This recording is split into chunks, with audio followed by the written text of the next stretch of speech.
Have you ever seen someone in trouble and just walked by? Maybe you thought someone else would help. Or maybe you weren't sure if it was a real emergency. You're not alone, and you're not a bad person.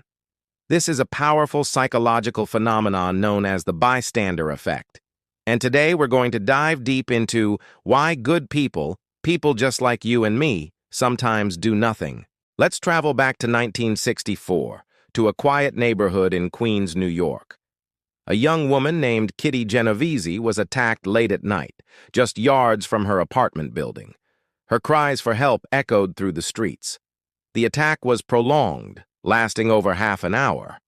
Newspapers later reported that 38 people saw or heard the incident, yet no one intervened or called the police until it was too late. This shocking event horrified the nation and sparked the curiosity of two psychologists, John Darley and Bibla Tanay. They asked a simple but profound question. Why didn't anyone help? Was it apathy? Were the residents of Queens cold and heartless? Darley and Tanay suspected something else was at play.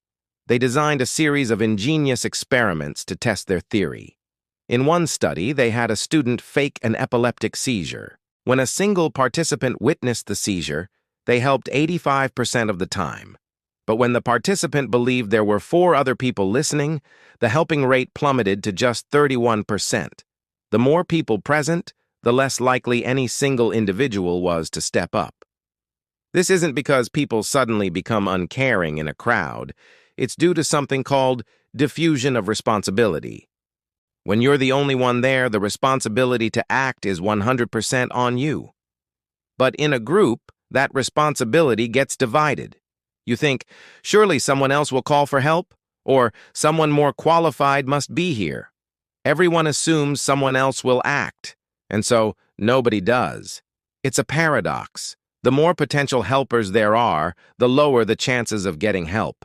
Another key factor is pluralistic ignorance. We look to others to figure out how to react in ambiguous situations. Imagine you see smoke coming from under a door. If you're alone, you'll probably investigate or call the fire department. But what if you're in a room full of people and no one else seems concerned? You might start to doubt your own judgment. You might think, if it were a real fire, someone would be panicking. It's probably just steam. Everyone is looking at everyone else for cues, and because nobody is reacting, the group collectively decides that there is no emergency. This calm inaction reinforces the belief that everything is fine, even when it's not. Let's look at a more recent and frankly disturbing example from 2017. In Florida, a group of teenagers filmed a man as he struggled and eventually drowned in a pond. They didn't call for help. Instead, they taunted him, recording his final moments on their phones. When the video surfaced, the public was outraged. How could they be so callous? Again, the bystander effect was likely at play, amplified by the distance created by a phone screen.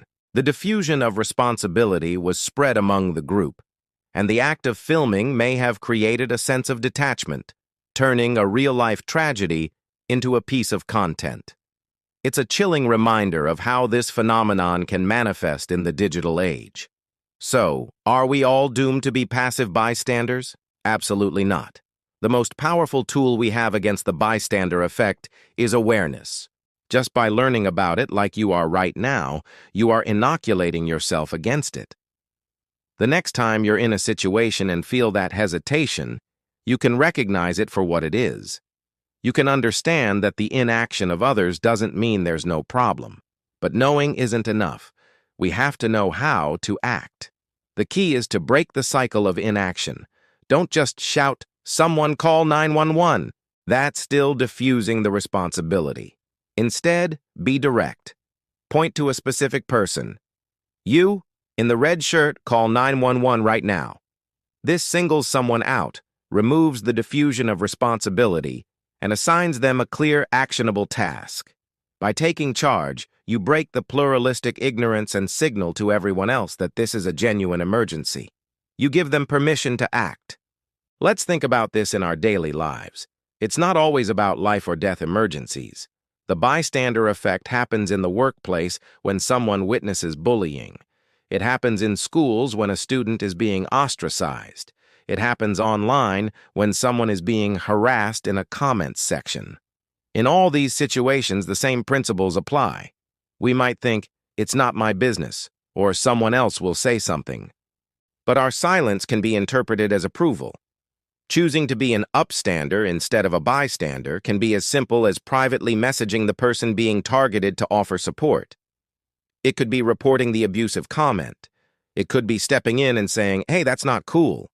It takes courage, but one person's action can often inspire others to join in, creating a ripple effect of positive change.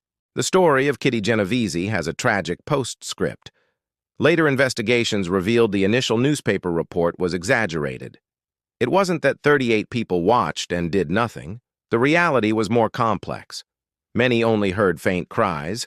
Some thought it was a couple arguing, and at least 2 people did call the police. But the myth, the story of 38 who did nothing, had already taken hold. And perhaps that's for the best. Because that story, even if flawed, forced us to confront an uncomfortable truth about human nature and led to decades of research that has helped us understand how to be better, braver, and more helpful to one another. We are social creatures, wired to look to each other for guidance. The bystander effect uses this wiring against us, but by understanding the psychological traps of diffusion of responsibility and pluralistic ignorance, we can consciously override them. We can choose to be the one who acts, the one who defines the situation as an emergency, the one who breaks the spell of inaction. It's not about being a hero. It's about being a helper. It's about recognizing that in a crowd, the most important person who can make a difference is you. Thank you so much for watching and for taking the time to learn about this important topic. If you found this video insightful, please give it a thumbs up and consider subscribing for more deep dives into psychology and the human condition. And share this with someone you know, because the more people who understand the bystander effect, the safer we all will be. Stay curious and stay kind.